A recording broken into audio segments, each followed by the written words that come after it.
گھر سے باہر نہ نکلے سوائے چند ان جیالوں کے جن کو آپ نے پیسہ بانٹ بانٹ کر خریدا ہوا ہے. ان جیالوں کے علاوہ کوئی ایک مجھے غریب بتائیں جو سڑک پر آ کر آپ کے لیے نعرہ لگائے. نہیں لگا سکتا, کیونکہ قائد اعظم کی جو سوچ تھی یونٹی اور فیتھ اور ڈسپلن کا جو نعرہ انہوں نے دیا تھا اس وقت جب پاکستان بنا تھا, ہزاروں نہیں لاکھوں نہیں, آپ کے ہو سکتا میرے ماں باپ کے ماں باپ جو اس ملک میں ہجرت کر کے آئے, پاکستان میں آئے, انہوں نے کتنی قربانیاں دی, کتنے سیکریفائسز کیے, کتنی پیچھے اپنے کاروبار چھوڑے, کیا تھا ان کے پاس. دیکھیں پرانے ویڈیوز نکال کے دیکھیں تو آپ کو اندازہ ہوگا کہ پاکستان کیسے بنا. اور آج کا سیاستدان کمپیریزن کرتا ہے جس کا پاکستان میں اپنا کچھ نہیں ہے, جس کے پاس ایک ایک روپیہ انہوں نے نچوڑ کے پاکستان کا یورپ, یو کے اور امریکہ میں رکھا ہوا ہے. تو پھر یہ کیسے سوچ سکتے ہیں کہ وہ پاکستان کے غریب کو ایک سیکیورٹی دے سکیں.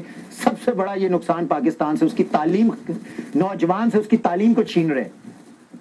ہمیشہ ایک قوم کی سوچ میں جو سب سے بڑا رول ہوتا ہے اس کی تعلیم ہوتی ہے, اس کا ایجوکیشنل سسٹم ہوتا ہے. یہ موجودہ پولیٹیکل سسٹم ایک سوچے سمجھے ایجنڈے کے تحت پاکستان کا تعلیمی سٹرکچر تباہ کر رہے ہیں, تاکہ نوجوان پڑھا لکھا رہے گا نہیں, اور یہاں پر ہم لوگ آسانی سے اس ملک پر, ان غریبوں پر, اس پاگل قوم کے اوپر حکومت کر سکیں گے جن کو صرف نوٹ دکھانے اور اپنے کام لے لیں گے.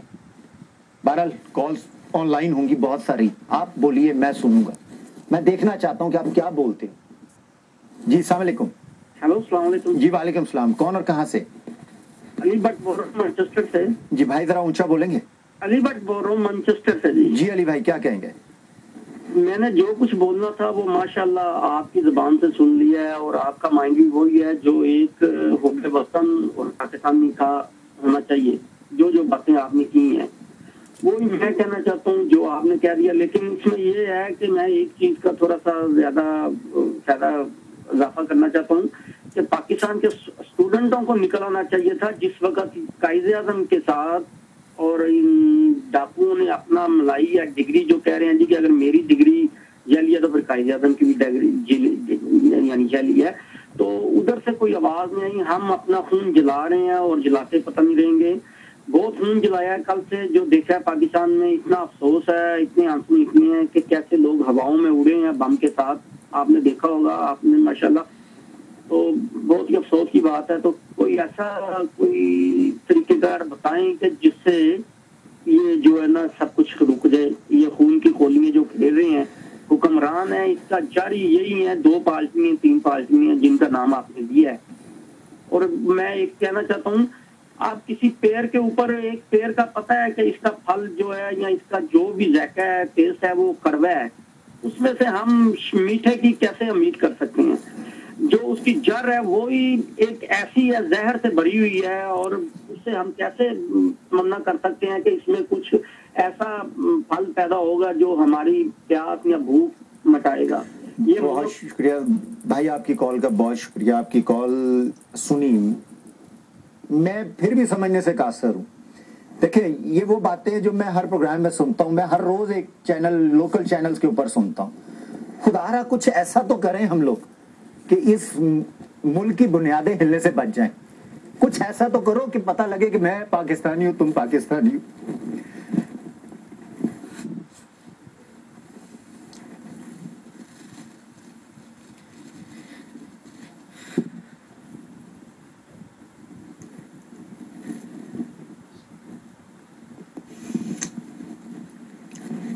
نیکسٹ کال لیتے ہیں. جی السلام علیکم.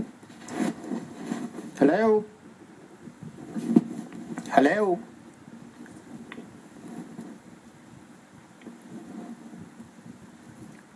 ہیلو. السلام علیکم. جی جی وعلیکم السلام. جی کون اور کہاں سے؟